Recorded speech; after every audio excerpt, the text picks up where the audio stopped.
Everyone, tara samahan niyo ako for today's video dahil sinisipag ako at feeling ko magiging productive ako for today. Kaya naman tara, a day in my life.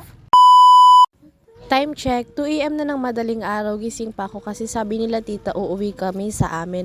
Dito kasi kami natulog sa kanila, kami ng kapatid ko. Pero hindi naman sila gumising, kaya natulog na lang ako at ito na pala yung ganap pagkagising namin. Na nga kami natulog sa sala ng kapatid ko kasi sabi ko nga kanina, uuwi lang naman dapat kami ng madaling araw. Around 7 to 8 AM na nga kami dyan nagising at ito palang ganap na to ay nung Saturday pa. Kulang yung tulog ko pero feeling ko talaga magiging productive ako ngayong araw.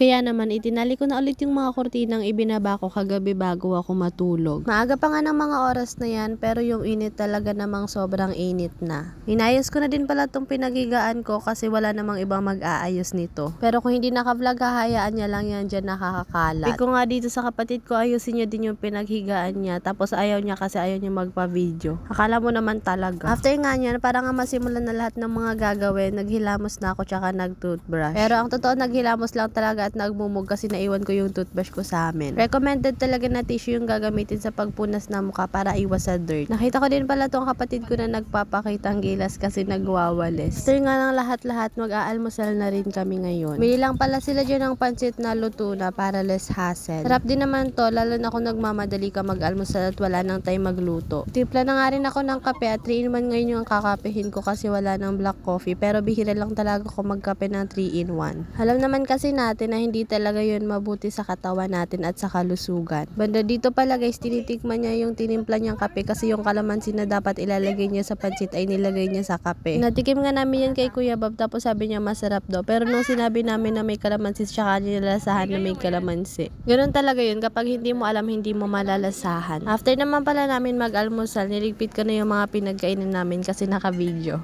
Pero sa totoo lang, yung kapatid ko talaga yung palaging nagliligpit na mga pinagkainan namin kapag andito kami. Medyo hate ko talaga ang paghuhugas, paglutuin nyo na lang ako kaysa maghugas. Pero konti lang naman yung ligpitin dito sa kanila kaya hinugasan ko na. And dito pala pinagtripan namin yung kapatid ko kasi nasa loob siya ng kwarto tapos kunyari aalis na kami at hindi niya mabuksan yung pinto. Sigaw talaga yun ang sigaw, akala mo naman talaga.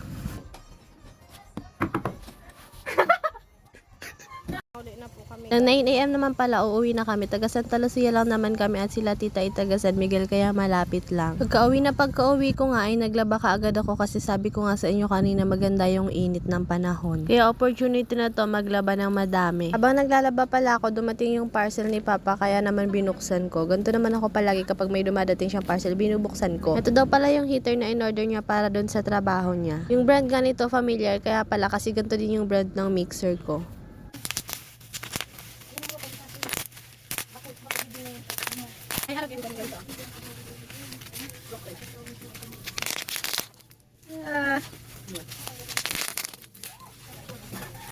After naman yun, binalikan ko na yung nilalabhan ko. Lalagyan ko na siya ng Fabcon at ibababad ng saglit. Habang nakababad ngayon sa Fabcon, inutusan naman ako ni Mama bumili ng ulam kaya nagmotor na lang ako para less hassle. Kasama ko din pala yung kapatid ko and yes, marunong po ako magmotor. Bibilhin ko din pala yung mga luto ng ulam at medyo malapit lang naman kaya antito na kaagad gabi at ito pala ay pauwi na naman kami. Pagka-uwi ko nga yung mga damit ko naman yung nilabhan ko kasi medyo madami na. Dinryer ko na pala yung binabad ko sa Fabcon kanina para naman mas madali siyang matuyo in case na umulan. Ito na guys, real quick, tapos na tayo maglaban ng mga damit kaya ngayon naman lalabhan ko naman yung mga shorts. Baba nga pala nagsasampay ng mga damit ko kasi hindi niya pa masampay kasi madami pa mga nakasampay dito na hindi pa mga tuyo. Yuko kasi magsasampay kasi ang hirap yuyo ko ng yuyo ko. After naman pala ng lahat, naligo na ako, bandang 5 na siguro ng mga oras na to and syempre nag-ayos ako ng konti kasi aalis kami ngayon. Alis nga kami kasi may papanoorin kami. Kasama ko pala dun sila lola at yung kapatid ko. Pero bago nga kami umalis, inutusan pa ako ni Papa na bumili ng ulam kaya naman bumaba muna ako dito sa bilihan para bumili. Dito naman ngayong ganap na papunta na kami kasi manonood. Mga oras nga na to nakauwi na kami at pumunta kami dito sa Carbro Cafe kasama ko si Dave. Kaya kasi siya kaya sumama na lang ako at bandang 8 na ng mga oras na to. Ito lang naman yan sa may kanton namin kaya medyo malapit lang kaya kahit lakarin ay pwede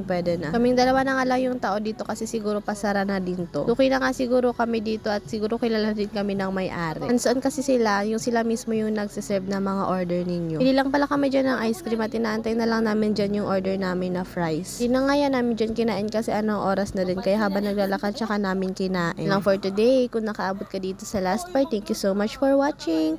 See you on my next mini vlog.